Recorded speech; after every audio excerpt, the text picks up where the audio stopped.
Je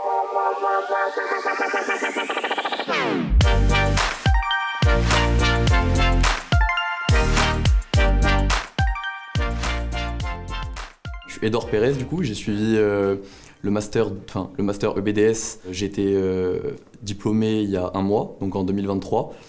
Je travaille à Norman Thompson, qui est une compagnie de publicité. Et c'est mon premier job en tant que data scientist, du coup. Donc j'étais en stage de fin d'études et l'entreprise dans laquelle j'étais, du coup, voulait m'embaucher. Donc on a négocié, ça s'est très bien passé. Moi, je me plais beaucoup là-bas et c'est très bien.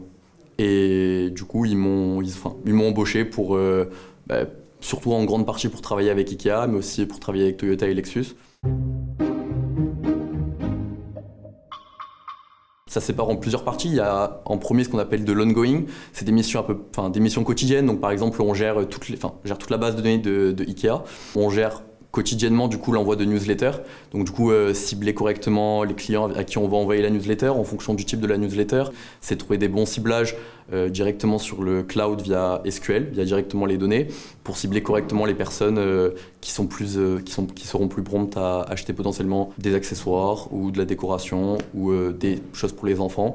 Et ensuite on travaille sur des gros projets en parallèle aussi avec Ikea. Par exemple, un des projets sur lesquels j'ai travaillé, c'était particulièrement travailler sur le churn. Donc le churn, c'est sur les pertes de clients. Aujourd'hui, depuis quelques années, le churn, ça commence à être très populaire, très popularisé par les entreprises.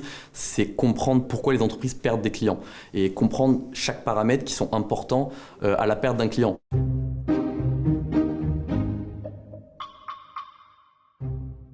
Dans les termes de statistiques, de machine learning, on touche vraiment à tout.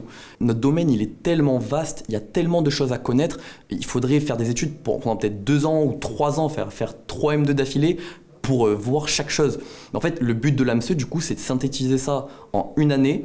Du coup, de montrer toutes les différentes caractéristiques qu'a le master, à la fois sur de l'apprentissage non supervisé, sur certains types de modèles de machine learning, sur de la sélection de variables, quels paramètres utiliser, sur l'ajout par exemple de paramètres macroéconomiques, pour que nous, derrière, quand on rentre en entreprise, on puisse nous-mêmes pousser les choses beaucoup plus loin et du coup avoir une idée globalement sur chaque sujet.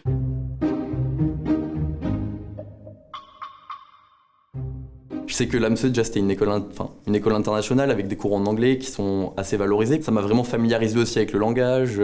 Et puis surtout, quand on n'a pas le choix aussi plus tard de travailler avec des gens qui parlent anglais. Surtout dans la data science, on va être beaucoup amené à bosser dans des grosses boîtes, dans des sièges sociaux où il y aura beaucoup de gens qui vont parler anglais. Par exemple, potentiellement des clients étrangers. En EBDS, la qualité des profs est vraiment très intéressante. On pousse l'économétrie, les statistiques de manière quand même assez profonde. Et en fait, l'AMSE, ils ont globalement réussi à trouver le meilleur arbitrage entre ce qui est enseigné et ce qui derrière va pouvoir être permis d'être valorisé sur le marché du travail.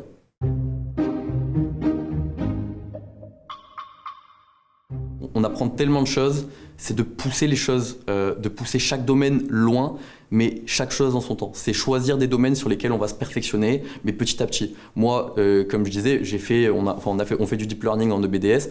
Pour le moment, je ne l'ai pas encore trop vu. Mais au moment où je vais le voir, je vais le pousser au maximum pour essayer de comprendre toutes les nuances, et même si ça va être très dur. Et c'est ce que j'ai fait avec l'apprentissage supervisé, avec certains modèles de machine learning. Et à chaque fois, le but, c'est d'ouvrir une branche petit à petit pour pouvoir justement derrière masteriser complètement la data science et être le meilleur possible sur le marché du travail.